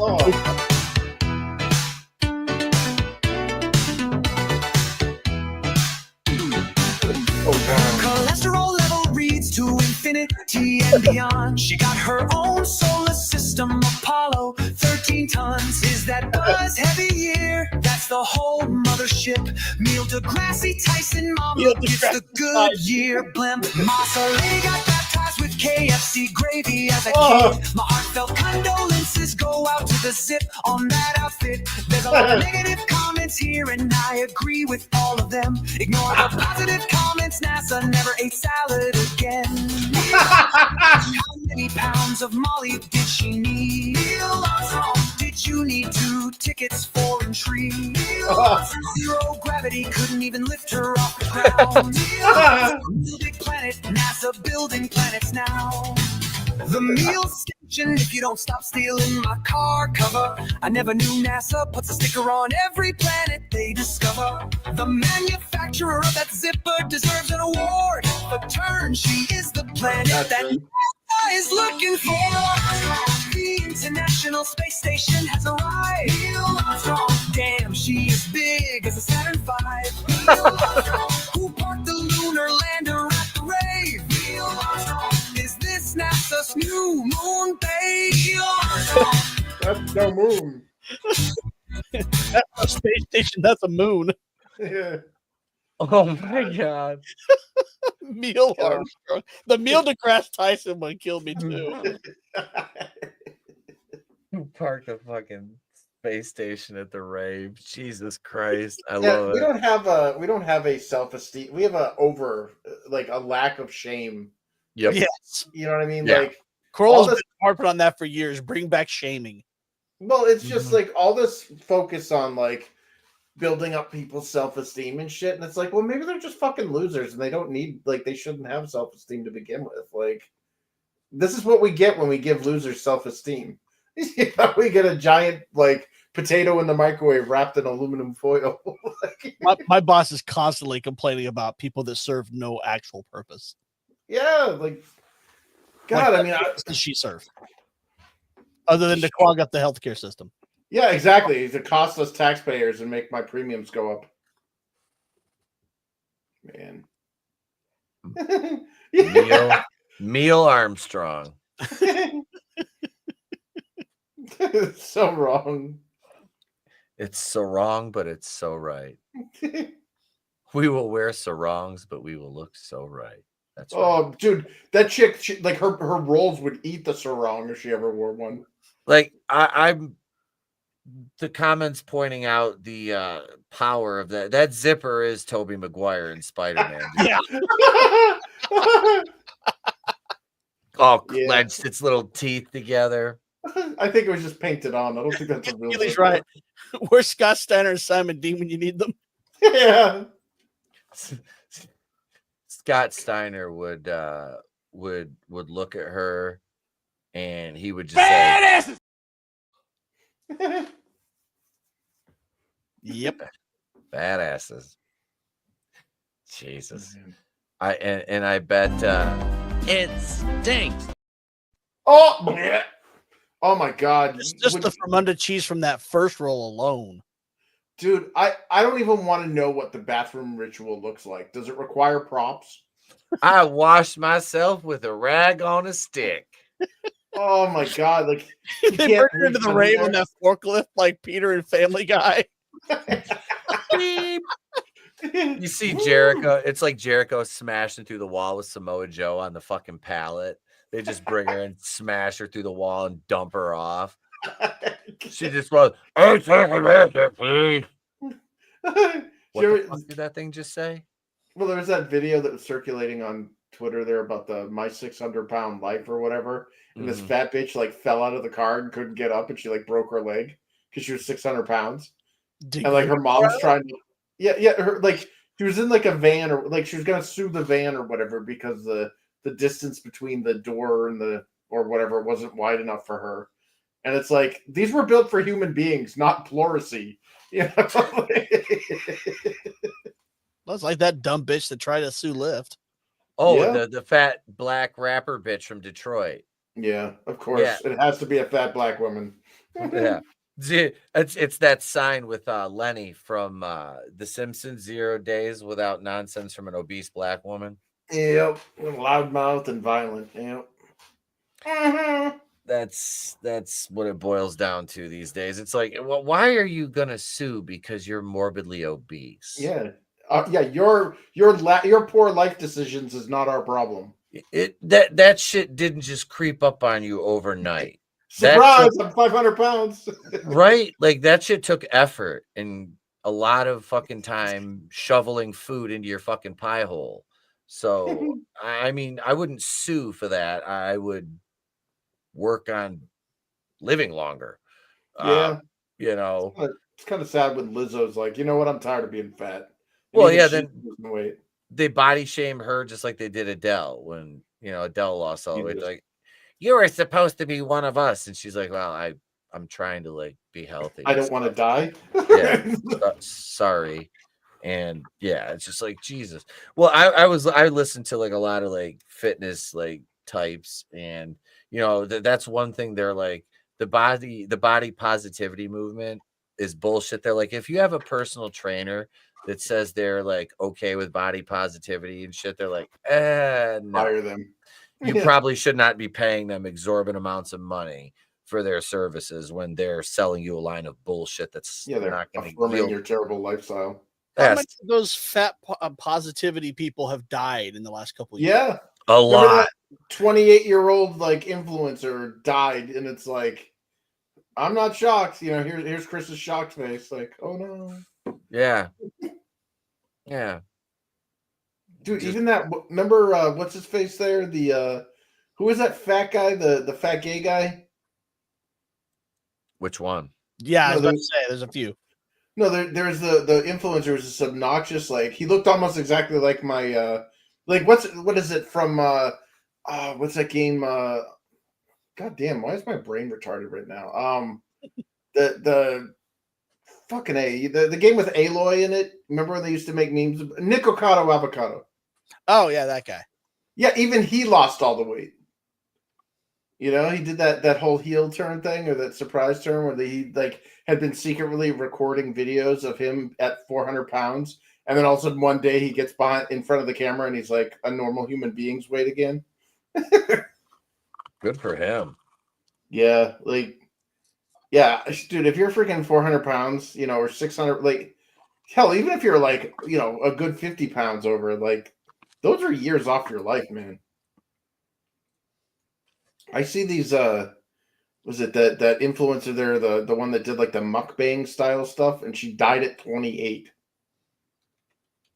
At 28, like heart attacks and coronaries were not things that were even in like registering in my mind. Like I never thought people would die of heart disease at 28. Yeah. I mean, that's a compilation of a lot of bad life choices. Yeah. God damn, though. Like in a short amount of time. Yeah. I mean, a pallet of mayonnaise? Yeah. Was a drum of grape jelly? Where are you getting these units of measurement from, Mary? I gotta pull that clip. Jamie, I need that clip. Was it the Jackie Harry? The Family Guy cutaway. He says a desk of Cheez-Its?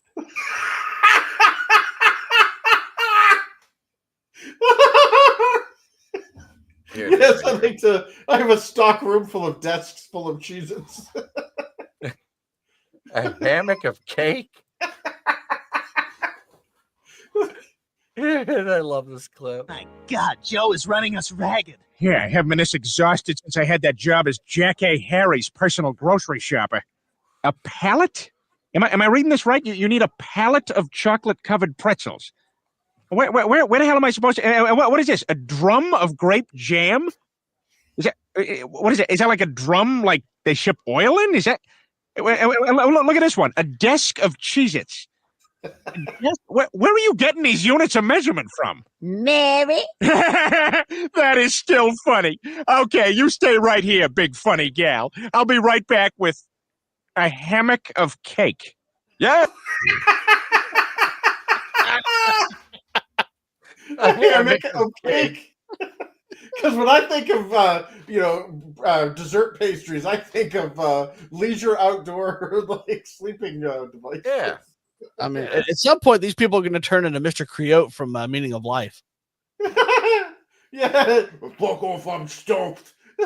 Just one more. It's in. Still one of the grossest scenes in any movie ever. I know, like you see, like the open rib cage is like a little heart still pumping. Yep. Damn it, Trey ate my last piece of birthday cake, but I let him. Oh, you know, it is that time of year for a specific type of cake. You know, the cake that makes you want to go anti-Semitic. It's all the excuse you need in the world, mate. You just go down to KFL and you say, "G'day, I'd like myself an anti-Semitic cake." One anti-Semitic cake, please, bud. Throw in. I mean, I want this thing so spiteful, the fucking Southern Poverty Law Center bans it, man. I want to. That is my goal. You and what was the APAC? You're gonna be like, "Oh, Pete's having some problems there." That is my goal. That is my bucket list. I want the ADL to ban Cookie Puss. Cookie Puss is a sign of hate. We will not stand for it. He's now listed in ethnic slurs. All I wanted to do was bring you goodness and joy during St. Patrick's Day and get the toast out of Ireland. Keep him out of here. But that's it, folks. We're going to wrap it up. We're going to take it home here. It's getting late, and some of us have to get up in the morning. I do, but then I get to come right home. So it was like today. I went to go into work, and they're like, "What are you doing here?" I'm like, "I'm not here," and I left. These are not the droids you're looking for. I wasn't supposed to teach today. Goodbye. And I gave Trey a kiss on the head, and I said, "I'll see you at 4:30, bud." And there I was. But CJ, Chris, Tony, and Draven, who had to leave early because he has to get up in the morning. Thank you guys for hanging out tonight. Thank you, everybody in the chat, all our channel members, Patreon backers. Thank you, everybody. We appreciate you. And we will be back live next Monday night. Yeah, next Monday night with the all new, all great, still Wrestling with Horror Monday Nitro. But you guys are in for some fun Monday. Thank you, everybody, for joining us. We appreciate you. I'm Pete from Wrestling with Horror for the rest of the Horsemen. If we don't see you, have a great day. A pleasant tomorrow. We'll catch you on the next one. And remember, it's always better to burn out than fade away. Keely, go feed the ducks.